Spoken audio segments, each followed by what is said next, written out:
안녕하세요. 저는 부산에서 거주 중인 30대 중반의 남성입니다. 남들이 들으면 도저히 믿기지 않을 만큼 말도 안 되는 일이 벌어지면서 항상 제 편을 들어주던 아내와의 만남도 이별의 기로에 서게 되었고, 단 한 번의 실수로 인해서 순식간에 모든 상황이 엉망진창이 되어버렸습니다. 게다가 남들에게 평생 한 번 있을까 말까한 이런 말도 안 되는 일이 생겨버리면서 도저히 혼자 머리로는 해결이 되지 않아서 많은 분들께 자문을 구하고자 용기를 내서 이렇게 글을 적습니다. 솔직히 이 글을 적으면서도 제 스스로가 너무 비참하고 한심스럽네요. 우선 이야기에 앞서서 제가 아내를 만나게 되었던 때는 제 나이 30대 초반에 접어들면서 지금의 아내를 만나게 되었습니다. 요즘 주변의 결혼에 대한 분위기만 보자면 그 당시 30대 초반에 결혼을 하지 않았다고 해서 결혼이 크게 늦었다고 생각해 본 적도 없었고, 딱히 연애가 급하지도 않았습니다. 그리고 저는 예전부터 항상 동갑이나 연상만을 추구하며 만나왔었는데, 제 아내는 저보다 무려 10살이 어린 20대 초반의 나이에 처음 만나게 되었습니다. 아무튼 아내를 처음 보게 된 그날은 예전 직장에서 친하게 지내던 여자 동생과 오랜만에 만나게 되어서 같이 술을 한잔하고 있었습니다.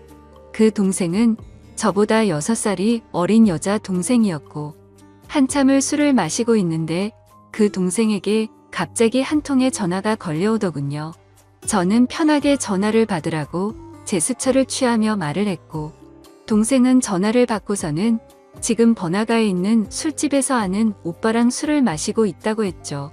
그렇게 통화를 하던 중에 동생은 저에게 친하게 지내는 여자 동생이 있는데 오랜만에 잠깐 얼굴 보러 들린다고 하는데 이 자리에 잠시 들려도 괜찮겠냐고 물어보더라고요. 저는 그거에 대해서 별로 관심도 없었고 딱히 상관이 없었기에 그렇게 하라고 대답을 해주었고, 통화를 끊은 지 30분도 안 되어서 어려 보이는 여자가 저희 쪽 테이블로 오더군요. 그 여자가 바로 지금의 제 아내였습니다. 첫 인상은 정말 어려 보이는 외모에 미모가 훌륭해서 예쁘다라는 생각이 먼저 들더라고요. 하지만 저는 그 당시에 연하에겐 전혀 관심이 없었기에 솔직히 그때는 어려서 예쁜 애라고 생각하고 말았었죠. 그렇게 제 아내와 친한 여동생 그리고 저 이렇게 셋이서 술을 마시기 시작했습니다.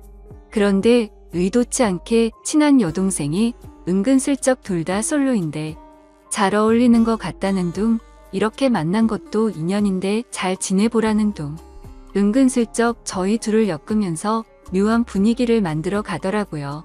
하지만 저는 너무나도 많은 나이 차이 때문에 여성으로 인식을 하지 않으려고 했습니다. 그런데 그때 당시에 제 아내가 오히려 적극적으로 저에게 연락처를 먼저 물어봤고 적극적으로 저에게 관심을 표시하더라고요. 그래서 그냥 분위기나 맞추려나 보다 하고서 재밌게 놀다가 헤어지게 되었습니다. 그렇게 그날 이후 다시는 마주칠 일 없을 거라고 생각했는데 다음날 제 아내에게서 먼저 연락이 왔고 그 이후로도 적극적인 자세로 매일같이 저에게 연락이 오더라고요. 저도 바보가 아닌 이상 아내가 저에게 마음이 있다는 걸 알게 되었고 저 또한 저도 모르게 아내에게 점점 호감이 생겨났습니다. 결국 저희는 차근차근 서로를 더 알아갔고 데이트도 여러 차례 하면서 자연스럽게 연인으로 발전하게 되었습니다. 저는 아내에게 물었었죠. 나이차가 부담되지 않냐고 물어보니까 그런 게 부담이 되었으면 자신이 먼저 연락조차 하지 않았을 거고 처음 볼 때부터 첫눈에 반하게 돼서 설레서 잠도 제대로 못 잤다고 하더라고요.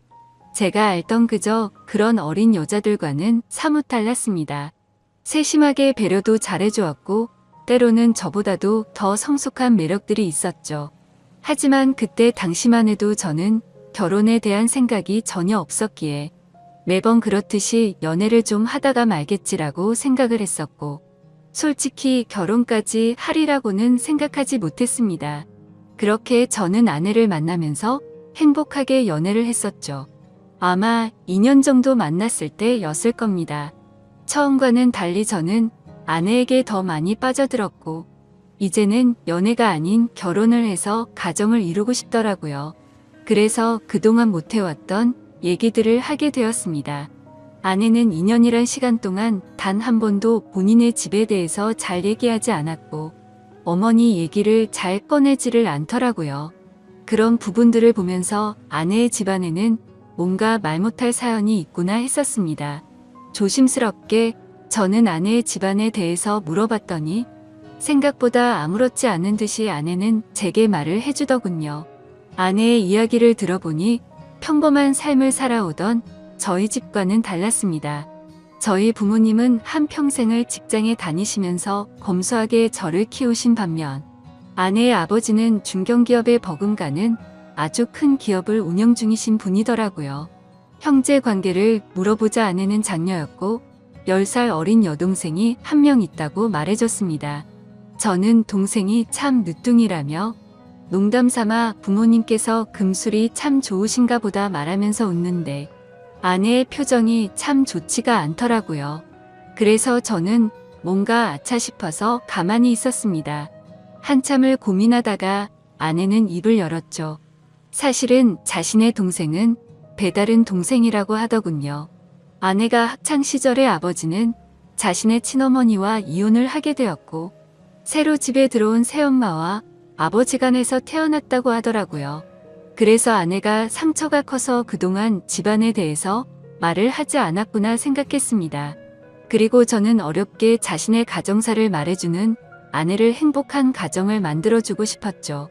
제가 여유가 넘치고 훌륭한 남자는 아니었지만 나름대로 다니던 회사도 들으면 알 정도의 기업이었고 연봉도 부족하지 않을 만큼 충분히 많이 받았기에 가정을 이루는데 큰 걱정은 없었습니다. 저는 결혼을 결심하고서 아내에게 프러포즈를 하게 되었습니다. 사실 나이차가 많았기에 제 고백에 부담을 느끼고 거절하지는 않을까 엄청 조마조마했는데 한치의 망설임도 없이 저와의 고백을 수락해주더라고요. 저는 물었습니다. 진짜 나랑 결혼해도 괜찮냐고 물었더니 그럼 결혼하기 싫은 남자랑 여지껏 만나왔겠냐며 웃더라고요. 결국에 제게는 너무나도 고마운 예쁜 아내와 결혼을 하기로 했고 상견례 날짜를 잡기 전 처가댁에 인사를 드리려고 아내의 집으로 찾아뵈었습니다. 아내와 함께 처가댁에 들어서는 순간 저는 깜짝 놀랐습니다. 당연히 잘 사는 집이니까 집이 좋을 줄은 알았는데 생각보다 훨씬 더 좋더라고요. 하지만 집을 보고 놀란 게 아니라 아내의 친구라고 해도 믿을 정도로 아주 예쁜 미모의 여성이 있었는데 그분이 바로 장모님이라고 하더라고요. 재혼을 했기에 또래의 여자와 했겠거니 했는데 제 생각은 완전 빗나갔던 거죠. 솔직히 장인어른과 장모님이 나란히 서서 계신 모습을 보고 있으니 부부 사이가 아니라 부녀지간이라고 보는 게 맞다고 볼 정도였으니깐요. 놀란 마음을 진정시키면서 인사를 드렸고 다 같이 식사를 하는데 장인어른이 대뜸 저에게 나이를 물어보시더라고요. 제 나이를 말씀드리자 장인어른의 인상이 약간 안 좋아지는 게 느껴지더군요. 그러면서 저와 아내의 나이 차이가 너무 심하게 나는 게 아니냐고 말하더라고요. 그 말에 내로남불도 정도가 있지라는 생각에 기분이 좋지는 않았습니다. 아무튼 장인어른이 그 말을 하자 옆에 있던 장모님이 당신은 우리도 나이 차가 많이 나면서 왜 무안하게 그런 말을 하냐면서 핀잔을 주시는데 그 모습을 보고 있자니 속이 시원했었죠. 그러자 장인어른은 기분 나빴으면 미안하다며 섭섭한 감정 갖지 말라고 하셨습니다. 근데 사실 장인어른의 말은 그저 흘려들었고 장모님을 가만히 보고 있자니 너무 묘한 느낌이 들더라고요. 그 어려 보이는 얼굴로 저를 사위라고 부르는데 엄청 어색한 기분이 들더라고요. 게다가 말이 없는 장인어른을 대신해서 제게 이것저것 질문도 해주시고 엄청 친절하셔서 너무 감사했고 기분이 좋게 해주는 분이구나 생각을 했죠. 그렇게 저는 그날 최선을 다해서 장모님에게 깍듯이 대했습니다. 식사를 마친 뒤에는 처가댁에 인사를 드리고 나왔고 아내와 잠시 산책을 하면서 조심스럽게 물어봤습니다. 장모님이 너무 어린 것 같아서 깜짝 놀랬다며 나이가 어떻게 되냐고 물어봤죠. 아니나 다를까 장모님은 40대 초반의 어린 나이였습니다. 그 말에 이게 무슨 조화인 건가 싶더라고요. 왜냐하면 저와 아내의 나이 차이보다 장모님과 저의 나이 차이가 더 작았으니 말이죠. 저는 대수롭지 않다는 듯이 아내에게 말했습니다. 어쩐지 나이가 좀 어려 보이더니 생각보다 젊으시구나라고 했더니 아내의 표정이 갑자기 어두워지면서 다 자신의 아빠 돈으로 성형외과나 다니고 피부과에 돈을 펑펑 써서 만들어 진 거라고 말하더군요. 그런 아내의 대답을 듣고는 아내가 장모님을 별로 좋아하지 않는구나라는 걸 바로 깨달았고 저는 조용히 그렇구나 하면서 더 이상은 장모님 이야기에 대해선 한마디도 하지를 않았습니다. 그러자 아내는 제 반응을 보고는 내심 신경이 쓰였는지 본인이 알아서 말을 해줬습니다. 사실 새엄마랑 자신은 처음부터 지금까지 별로 사이가 좋지 않다고 말이죠. 왜냐하면 아내의 아빠가 자신의 친엄마를 배신하고 새엄마와 바람이 났었다는 겁니다. 심지어 친엄마는 그 충격에서였는지 몇 년을 함께 지내다가 갑작스러운 병으로 세상을 떠나게 되었고 불편하지만 어쩔 수 없이 한 지붕 아래에서 같이 지내게 되었다고 하더라고요. 그래서 저는 혹시 새엄마에게 학대 같은 거를 당해서 사이가 안 좋냐고 물어보니까 그런 문제는 전혀 없었다고 하더군요. 다만 자신의 친엄마를 그렇게 만든 것만 같아서 매일같이 서로가 부딪혔고 나이보다도 동안인 새엄마의 외모 때문에 남들이 보면 친구로 보는 게 너무 짜증이 났다고 하더라고요. 애초에 내 나이 때도 남자로 느끼고 남편으로 생각하는데 오빠가 동갑내기처럼 생각할 정도면 자기도 그런 느낌이 안 들겠냐고 말하더군요. 그런 아내의 말을 듣고 나니 충분히 그럴 만도 하겠다 싶었습니다. 뭐 그래도 아내가 학대를 당했던 것도 아니고 그저 주변 시선이 이상한 거면 어쩔 수 없겠다 생각하고 넘어갔었습니다. 그리고 얼마 지나지 않아 상견례를 하게 된 날, 저는 저희 부모님께서 놀라지 않으시도록 미리 대충은 말씀드렸지만 그걸 인지한 상태로 보았음에도 제 부모님은 누가 봐도 당황했다라는 기색을 보이시더라고요. 끝나고 나서 저한테 물어보시더군요. 장모 되시는 분이 너보다 어리게 보이던데 장모님 대우 제대로 할 수 있겠냐고 물으셨습니다. 저는 그때 당시에 별 생각 없이 전혀 걱정 말라고 대답을 드렸죠. 그 이후로는 저와 제 아내의 결혼 계획은 별탈 없이 무난하게 흘러갔습니다. 준비 과정에 알게 되었는데 장인어른은 자신이 젊은 날의 잘못을 스스로 잘 아시기 때문인지 제 아내를 무지하게 아꼈습니다.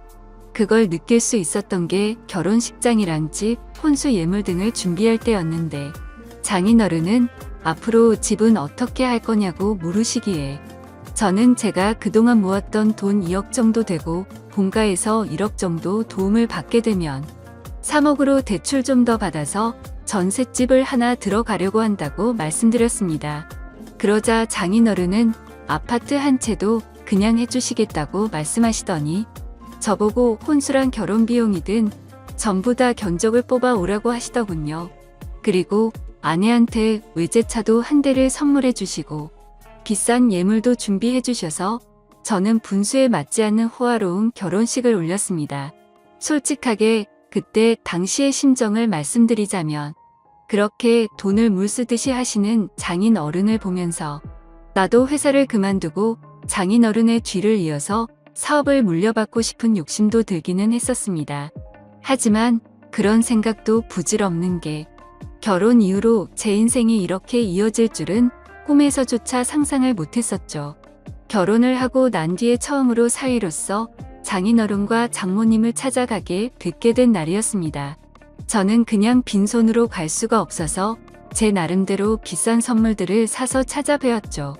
장모님이 너무 좋아하시며 이 은혜를 어떻게 갚아야겠냐며 너무 좋아하시더라고요. 앞으로 두고 더 잘하겠다고 말씀을 드리자 장모님은 환하게 웃으면서 우리 더 자주 보자고 말씀하시더라고요. 저는 그저 인사치레로 하는 말씀으로 이해했고 별뜻 없이 그럼 좋죠 장모님이라고 말로만 대답을 했습니다. 그런데 그날이 있고 나서 며칠이 지난 날이었습니다. 회사에서 정신없이 업무를 보던 중에 갑자기 장모님에게서 부재중 전화가 여러 차례 와 있더라고요. 저는 무슨 일이 일어난 건지 깜짝 놀라서 곧바로 전화를 드렸습니다. 장모님은 전화를 받으시더니 왜 자신의 전화를 피하냐며 섭섭한 티를 팍팍 내시더라고요. 저는 안절부절 못하며 오늘 회사 일이 바빠서 정신이 없어서 지금 봤다며 죄송하다고 대답을 했죠. 그러자 장모님은 무슨 어린애처럼 삐진 말투로 제 회사 근처에 볼일 보러 왔다가 사위의 얼굴이나 보려고 연락했다고 말씀하시더라고요. 그렇게 저는 곧바로 회사 업무를 정리하고 장모님이 계신 근처 커피숍으로 향했습니다. 사실 장인어른 장모님 댁에서 뵐 때도 젊어 보였지만 밖에서 다른 사람들 틈 속에서 커피를 마시고 있는 장모님은 영락없이 저보다 어려 보이는 그런 예쁜 외모셔서 뭔가 모르게 이상한 감정들이 들더라고요. 저는 얼른 장모님께 다가가서 죄송하다고 말씀을 드리자 갑자기 돌변해서는 일이 바빠서 그런 건데 신경 쓰지 말라며 환하게 웃으시더라고요. 갑자기 이렇게 찾아오셔서 무슨 일 있는 건지 놀랬다며 말씀을 드리니 앞으로 우리 자주 보기로 해서 부담 없이 연락한 거니까 전혀 부담 갖지 말라고 하더군요. 그래서 저는 알겠다고 대답을 드리긴 했지만 뭔가 이게 맞는 건가 싶더라고요. 다른 집 사위들도 장모님들과 따로 이렇게 밖에서 만나는 건가 싶었습니다. 아무튼 그 말을 끝으로 장모님은 신혼집이 궁금하다며 집에 가보자고 하셔서 제 차를 타고 집으로 향했습니다. 그렇게 집으로 도착했고 현관문을 열고 들어서는 순간 아내의 얼굴이 경직이 되어서는 표정이 순간적으로 확 굳어지더라고요. 그때 저는 아차 싶었습니다. 당연히 장모님이 아내에게 미리 연락을 했을 줄 알았는데 장모님은 집으로 온다고 미리 말씀을 하지 않으셨던 거였죠. 저는 장모님과 아내의 중간에 서서 가만히 있는데 아내는 곧장 짜증이 났는지 약간 언성을 높이면서 장모님이랑 대놓고 좀 심하게 말싸움을 하더라고요. 서로가 말 몇 마디를 주고받았고 결국에는 장모님이 저와 제 아내 앞에서 울어버렸습니다. 정말 난감해서 서로를 뜯어 말렸더니 장모님은 필요 없다면서 현관 밖으로 뛰쳐나가더라고요. 아내의 얼굴을 보니까 아내도 조금은 당황했는지 표정이 벙쪄 있더라고요. 그래서 저는 이렇게 보내는 건 아닌 것 같다고 장모님 댁까지 모셔다 드리고 온다고 말했죠. 그러자 아내는 짜증난다는 듯 새엄마는 항상 저런 식이라며 화를 내면서 저보고 태워주라고 하고는 방으로 들어가더군요. 속으로 이게 뭔가 싶었지만 얼른 뛰어나가서 장모님을 따라 나섰습니다. 저희 집에서 장모님 댁까지 거리가 대략 40분 정도 걸렸는데 그날은 퇴근 시간대가 겹쳐서 40분 정도를 갔음에도 반도 못 갈 정도로 차가 엄청나게 막히더라고요. 장모님과 저는 밥도 먹지 못한 상태였는데 장모님은 배가 고프다면서 저에게 투정을 부리기 시작했습니다. 그 모습을 보고 있자니 지금 장모님과 있는 건지 여자친구랑 있는 건지 헷갈릴 정도가 되더군요. 저는 장모님께 금방 차 뚫리니 조금만 기다려달라고 같은 대답만 반복했고 그때 때마침 장모님의 휴대폰이 울리더니 장인어른에게서 전화가 왔습니다. 그러자 장모님은 전화를 받더니 오늘 있었던 일을 장인어른께 다 말씀을 드리더라고요. 나 지금 딸한테 구박받고 쫓겨나서 지금 밥도 못 먹고 배고파 죽겠다면서 사위한테 배고프다고 했는데도 자꾸만 기다리라고 해서 짜증난다고 제 앞에서 대놓고 말했습니다. 이건 또 무슨 일인가 싶어 벙쪄서 있는데 장모님은 휴대폰을 건네면서 받아보라더군요. 저는 너무 당황해서 갓길에 차를 세워두고 전화를 받았습니다. 장인어른은 제 말을 들을 생각이 전혀 없다는 듯 화가 나셔서는 장모님 대우를 누가 그따위로 하냐고 혼을 내시더라고요. 어떻게 장모가 아내랑 싸우는데 말리지도 않고 밥도 한 끼 안 먹이고 쫓아내냐고 소리를 지르는데 저는 연신 죄송하다고 대답만 하고 있었습니다. 장인어른은 이따위로 굴면 너희 둘 다 절대 용서 안 할 거라고 호통을 치셨고 장모님 드시고 싶은 걸로 식사부터 대접하라고 하셔서 알겠다고 하고 통화를 끊었습니다. 저는 장모님께도 제가 생각이 짧았다며 죄송하다고 말씀을 드렸고 곧바로 근처에 있는 식당으로 간다고 말씀을 드렸죠. 그런데 장모님은 자신이 자주 가는 맛있는 레스토랑 이름을 이야기하면서 꼭 거기서 밥을 먹고 싶다고 내비게이션을 찍으라고 하시더라고요. 저는 그래서 장모님이 말씀해주신 레스토랑을 검색해보니 위치가 장인어른 댁보다도 더 가야 하는 곳에 위치한 곳이더군요. 조금 전까지만 해도 배고프다고 난리를 치더니 무슨 생각으로 이러는 거지 싶었습니다. 사실 그때부터 느낌이 좀 이상하다고 생각은 했지만 이미 사죄드리고 있는 제 입장에서 아무 말도 하지 못하고 말씀하시는 곳으로 향했죠. 그렇게 장모님을 모시고 간 레스토랑은 룸 형태로 되어 있던 공간도 있었는데 레스토랑으로 들어서자 장모님이 단골이셔서 그런지 매니저분이 오셔서 반갑게 인사를 하더라고요. 그러더니 아무 말도 하지 않았는데 저희를 룸으로 되어 있는 곳으로 안내를 하셨고 룸으로 들어가서 앉아서 메뉴판을 보고 있었습니다. 솔직히 가격을 보고 진짜 헉소리가 저절로 나더라고요. 제가 살아오면서 가봤었던 비싼 레스토랑의 몇 배는 되겠다 싶었죠. 아무튼 저는 음식을 시키고는 잠시 화장실에 다녀온다고 자리를 비웠고 아내에게 전화를 했습니다. 장인어른과 통화를 했는데 어쩔 수 없이 식사를 대접하고 들어가야겠다며 말했습니다. 그렇게 통화를 마치고 테이블로 가보니 장모님은 와인까지 시켜서 마시고 계시더라고요. 안 그래도 비싼 음식값에 당황했는데 와인까지 시켜서 솔직히 계산이 겁이 났죠. 그런 제 표정을 읽으셨는지 장모님은 이미 계산 미리 다 했으니 편하게 먹자고 하더라고요.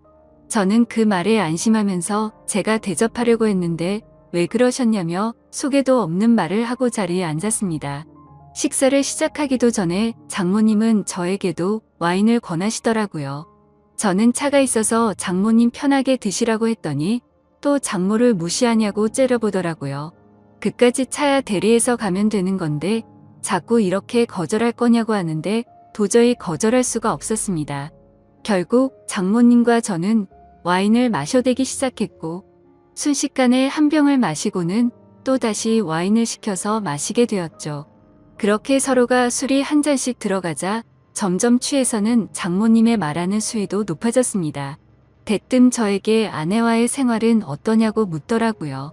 아내와의 관계에 관한 이야기부터 시작해서 요즘에는 장인어른 컨디션이 안 좋아서 너무 외롭다고 하더라고요.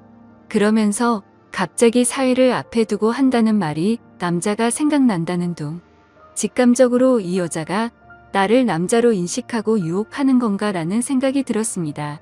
저는 너무 당황해서 말을 아끼면서 아무 대답도 안 하고 가만히 있자 장모님은 뭘 그렇게 진지하냐면서 갑자기 웃으면서 농담이었다고 말을 하더라고요. 그렇게 농담인지 진담인지 모를 말들을 하면서 와인을 둘이서 2병 가까이 마셨습니다. 저도 술도 많이 취해왔고 많이 늦었으니 이제 일어나자고 장모님을 부축했고 조금 취하신 것 같다니까 일부러 비틀거리면서 저에게 안기더군요. 솔직히 정말 못된 생각이지만 그 기분이 좋았었습니다.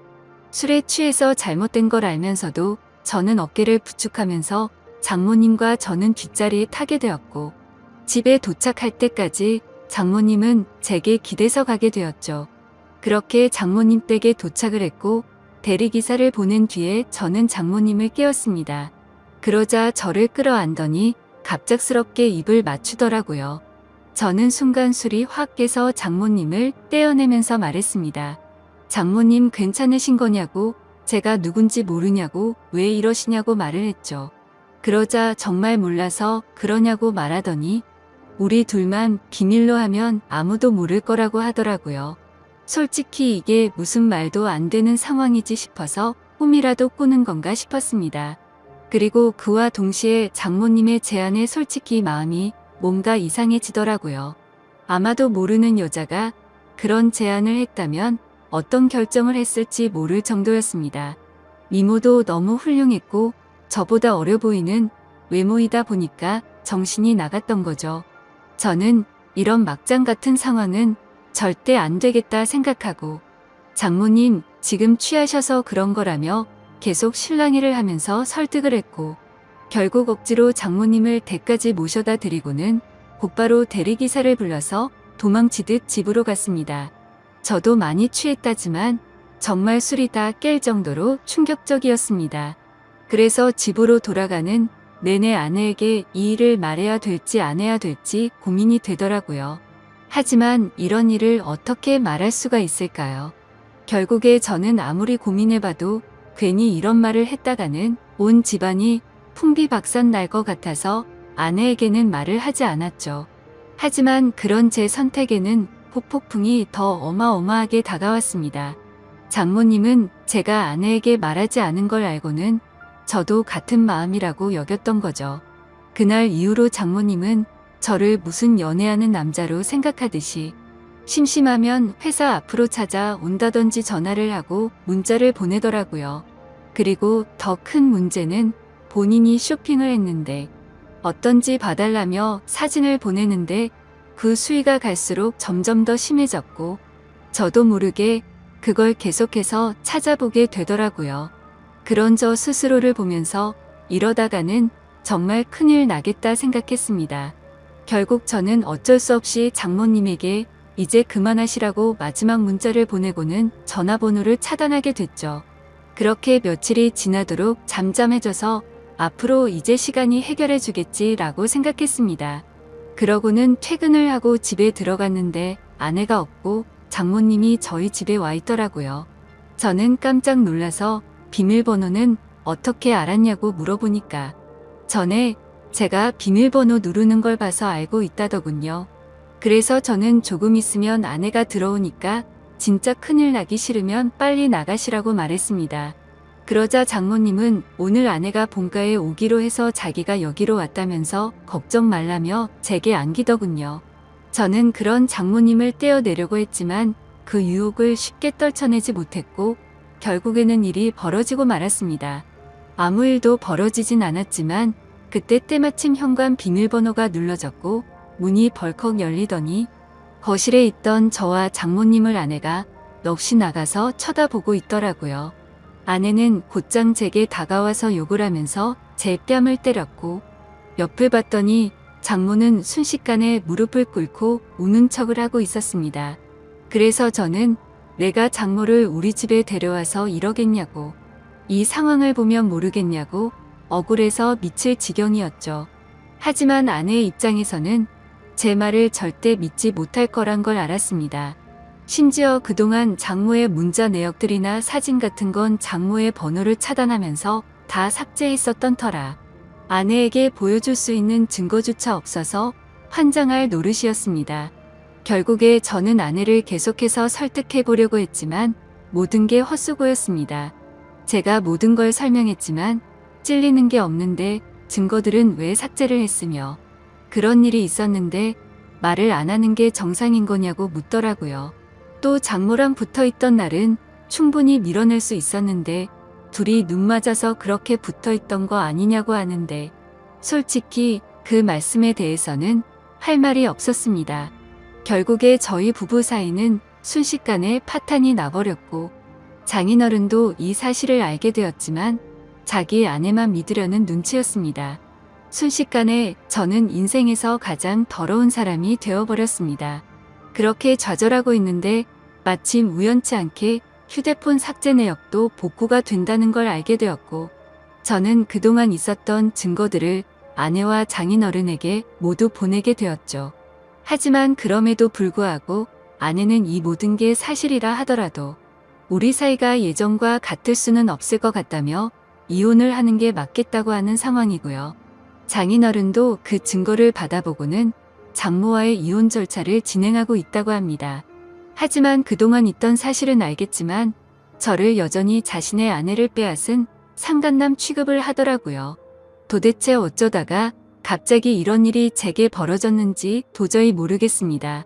물론 순간적인 실수로 살짝 고민하긴 했지만 제가 이렇게 될 정도로 잘못한 건가요? 모든 사실을 다 아내에게 말했었다면 이런 처참한 상황이 생기진 않았을 텐데 너무 후회가 됩니다. 저는 지금도 제 아내를 너무 사랑하고 있고 이혼까지 가지 않았으면 하는 바람입니다. 어떻게 해야 제 아내를 다시 설득해서 믿음을 회복할 수가 있을까요? 좋은 의견들 있으시면 댓글로 부탁드리겠습니다. 감사합니다. 안녕하세요. 저는 올해 36살이고 자녀 2명을 키우고 있는 남자입니다. 처음 제 아내를 만나게 된 건 제가 29살 때입니다. 재수를 하는 바람에 늦게 대학교를 졸업을 했고 저는 생애 첫 회사를 다니고 있었습니다. 그때 당시 아내는 회사에서 비품과 영수증 관리를 도맡아 하던 계약직 사원이었죠.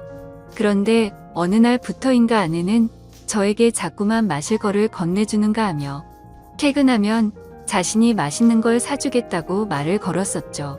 하지만 그때 당시 저는 만나고 있는 여자친구가 있어서 정중하게 거절을 했죠. 그렇게 시간은 빠르게 지나가던 어느 날이었습니다. 여자친구의 생일이 하루 앞으로 다가왔고 저는 몰래 이벤트를 준비하려고 여자친구의 원룸 자취방으로 찾아갔습니다. 그날은 여자친구가 친구들과 생일 파티를 하고 들어온다고 했기에 아무런 생각도 없이 비밀번호를 누르고 들어갔는데 여자친구는 어떤 남자와 단 둘이서 바람을 피우고 있더군요. 저는 평소에 자존심이 너무 센 성격이었기에 그냥 별말 없이 준비했던 선물을 집 안으로 집어던지고는 뒤돌아서서 나와버렸습니다. 뒤에서 여자친구의 목소리가 들렸지만 저는 돌아보지 않았습니다. 정말 서로 좋아했고 충격적인 그 상황에 힘들지 않았다면 거짓말이겠죠. 하지만 도저히 용서를 할 수 없었기에 모든 연락을 피하고 저 혼자서 그 상처를 묵묵히 견뎌내고 있었습니다. 그런데 제가 그렇게 힘든 걸 아는지 모르는지 계약직 사원이었던 아내는 제게 매일같이 호감을 표시하더라고요. 사실 저는 아내에게 관심이 없었습니다. 외모는 평범하면서도 귀여운 편에 속했지만 여자에 대해 진절머리가 났던 상태였습니다. 하지만 아무리 거절을 해도 계속해서 제게 달라붙길래 그냥 퇴근하고 술이나 한잔 하자고 말하게 되었죠.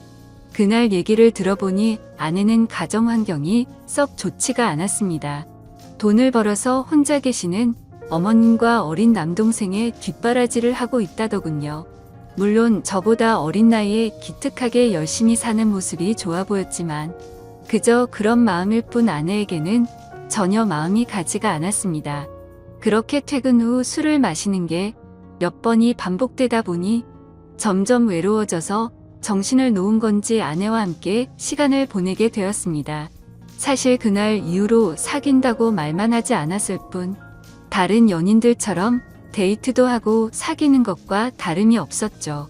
그렇게 몇 개월을 지내다 보니 새벽녘에 전 여자친구에게서 연락이 오더군요. 사실 시간도 많이 지나게 되어서인지 별로 대수롭지 않게 생각을 하게 되었고 결국에는 헤어졌던 여자친구와 다시 만남을 가지기로 했었습니다. 그로 인해 퇴근 후 데이트를 하던 아내에게는 이제 서로 신경 쓰지 말고 남남처럼 그냥 지내자라고 말을 해버렸습니다. 하지만 다시 만났던 여자친구와는 며칠도 채 가지 못해서 다시 끝이 나고 말았죠. 처음에는 대수롭지 않게 생각했지만 만나면 만날수록 그때 있었던 일이 자꾸만 떠오르더군요. 더 오래 만나다가는 제게 의처증이 생겨나 버릴 것 같고 상상만 해도 견딜 수가 없어서 또 다시 헤어짐을 선택하게 됐습니다. 그러던 중 저녁 늦게 지금의 아내에게서 갑자기 연락이 왔습니다. 한참을 아무 말 없이 망설이더니 임신을 했다고 말하더라고요. 사실 그때 그 이야기를 들었을 때는 많은 생각이 들었죠. 정말 임신을 한 게 맞는 건가?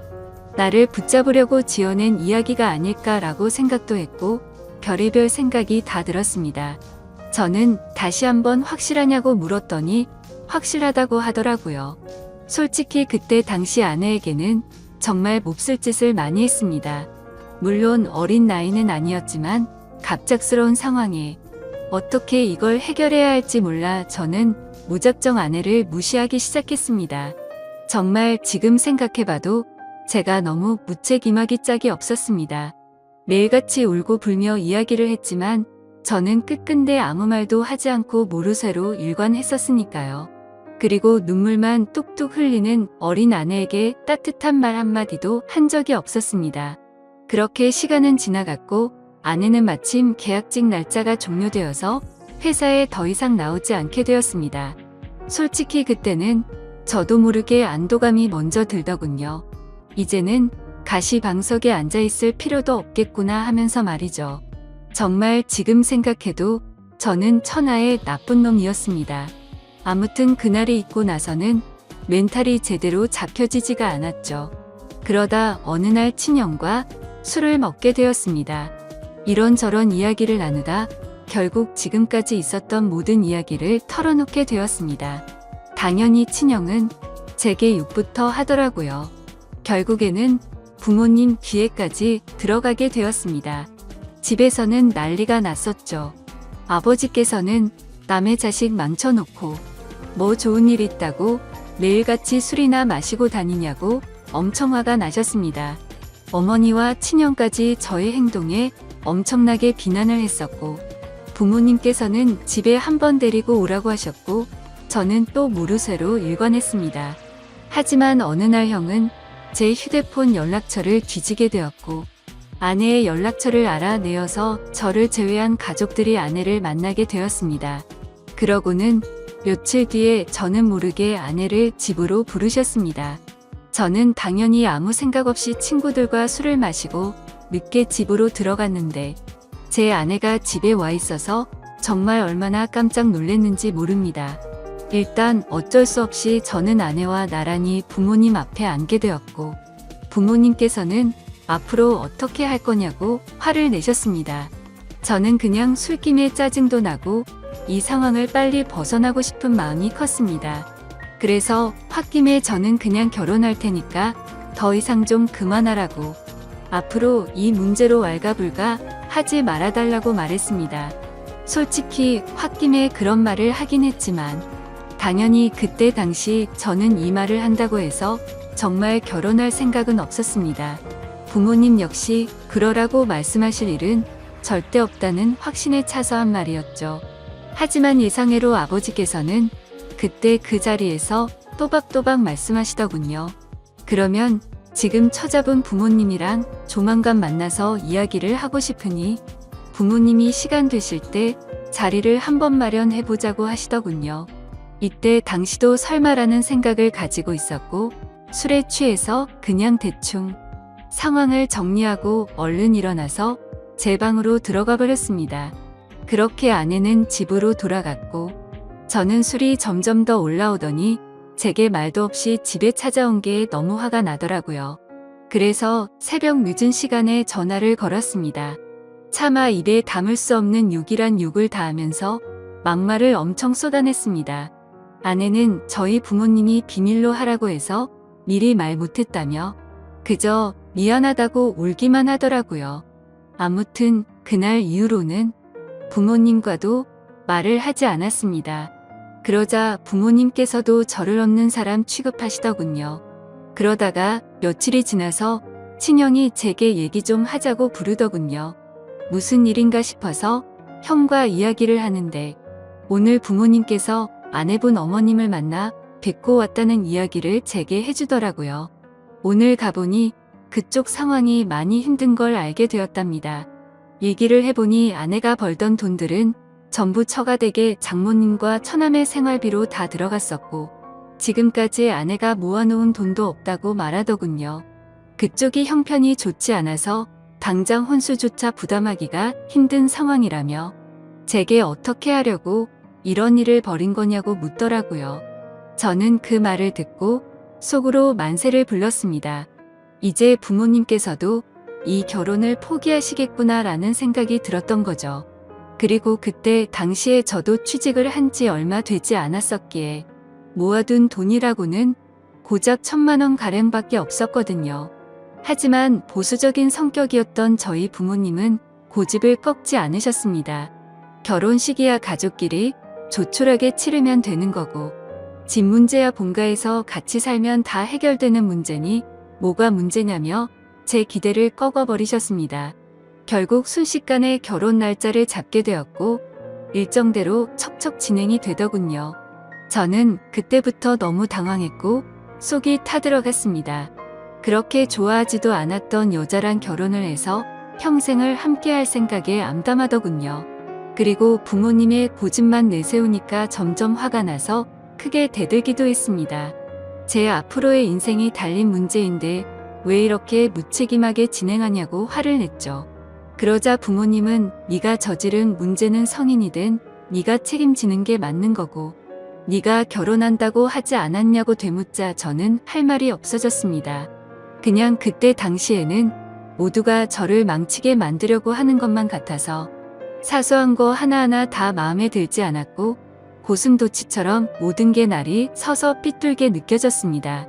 아내에게도 못된 말을 계속했습니다. 이따위로 억지로 결혼한다고 달라질 것 같냐며 나를 만나봤자 돈도 없어서 아무것도 못 해줄 거고 시집살이가 그렇게 호락호락할 것 같냐고 말했습니다. 그리고는 정말 너한테 잘해줄 자신이 없으니까 고집 피우지 말라고 했죠. 하지만 제가 그런 말을 할 때마다 자신이 더 잘하겠다며 말하는데 너무 답답하고 그 상황이 싫었습니다. 심지어 친한 친구놈들 몇몇과도 술을 먹다가 이 이야기가 나오면 친구들은 온갖 욕을 제게 했죠. 그래서 점점 이 일로부터 자유로워지고 싶다는 생각이 들기 시작했고 결국 제 책임을 통감하고 모든 사람의 뜻대로 그냥 결혼을 하기로 마음을 먹었습니다. 하지만 너무 삐뚤어져 있었던 저는 그렇게 마음을 먹고도 막말을 입에 달고 살았죠.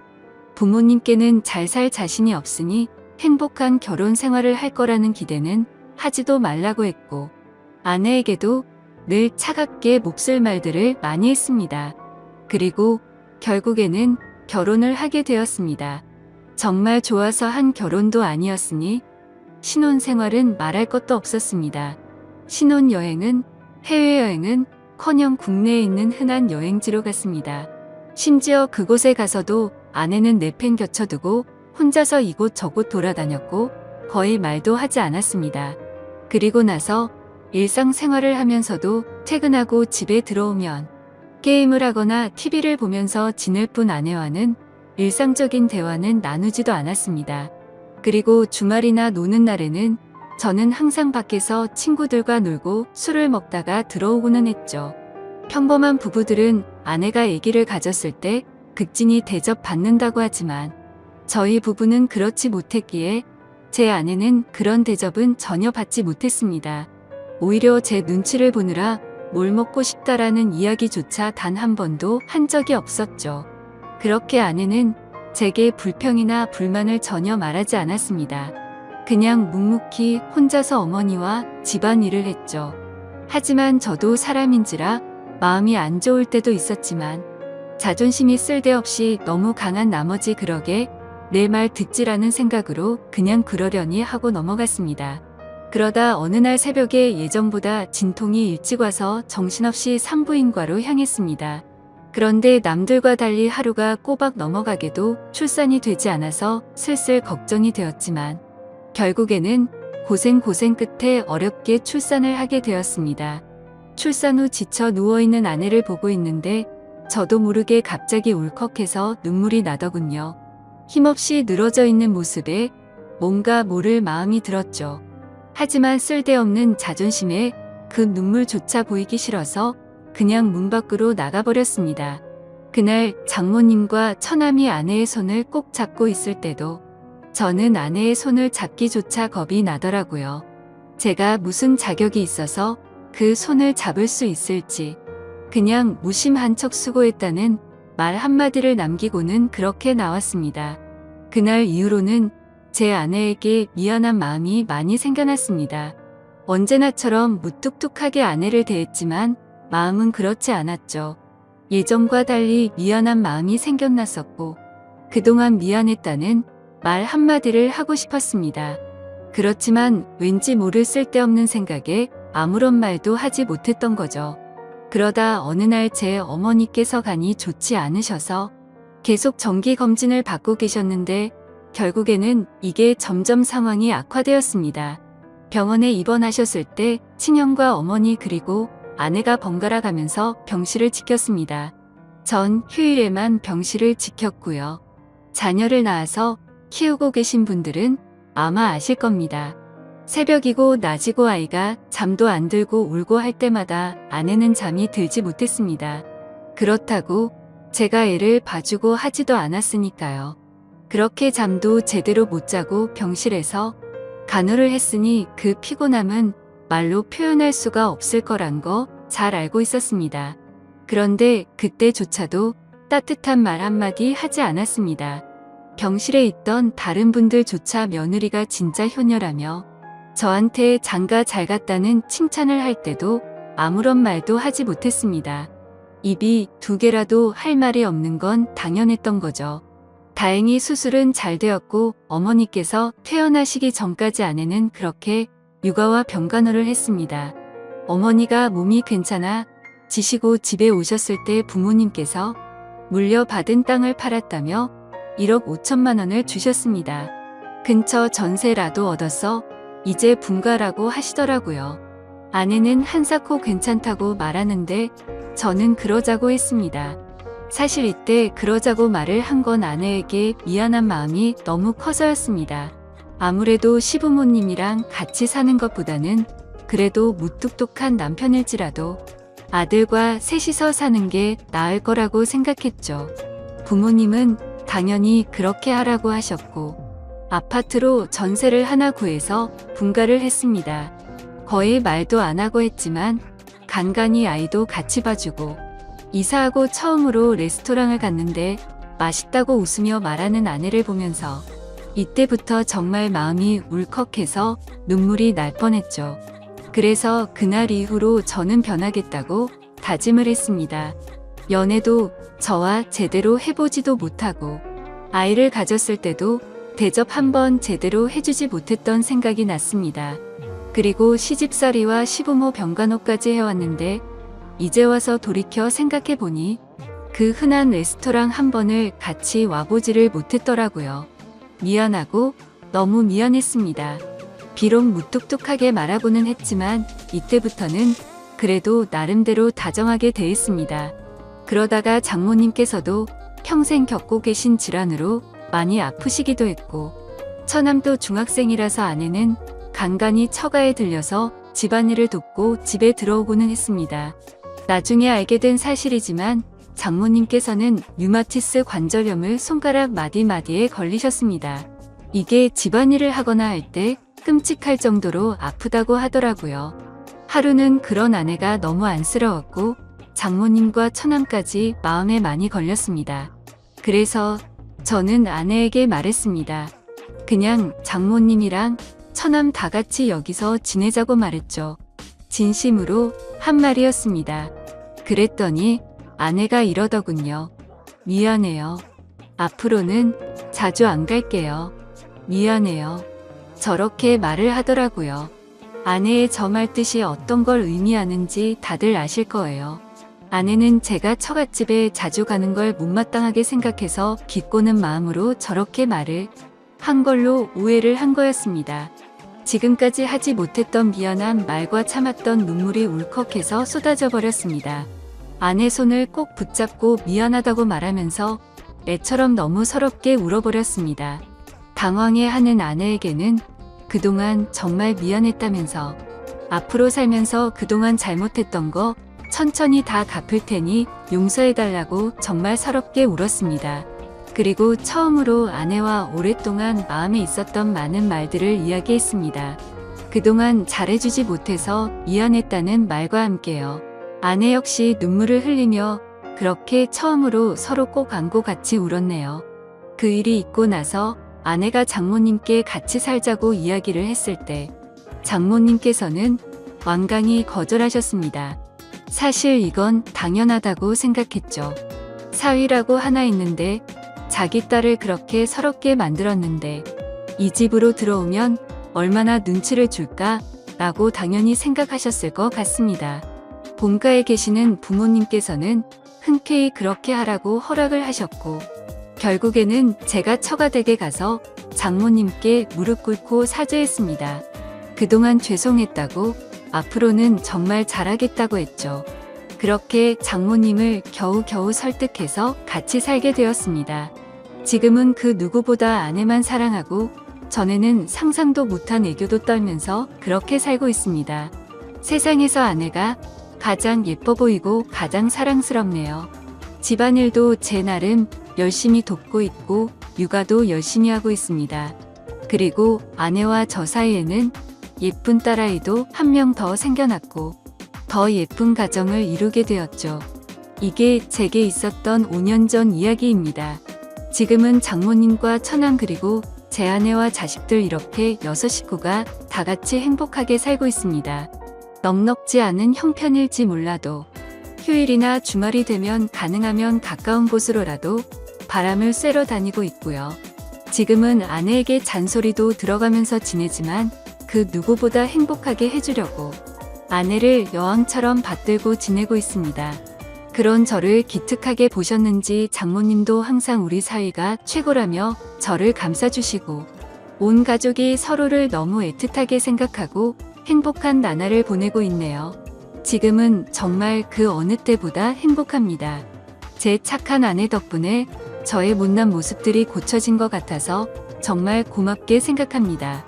아마 그때 아내가 저를 버리고 떠나버렸다면 저는 그저 그런 인생을 살고 있었을 테고 평생 후회만 하면서 살았을 것 같다고 생각이 드네요. 앞으로도 저는 과거의 아내에게 잘 해주지 못했던 걸 평생 갚아 나가려고 합니다. 물론 평생이 걸려서 제가 잘하더라도 그 큰 상처를 준 건 다 갚지 못하겠지만 지금은 제 아내도 행복하다고 말해주니 너무 미안하고 고마운 마음만이 가득하네요. 제 사연을 읽어주셔서 감사드립니다.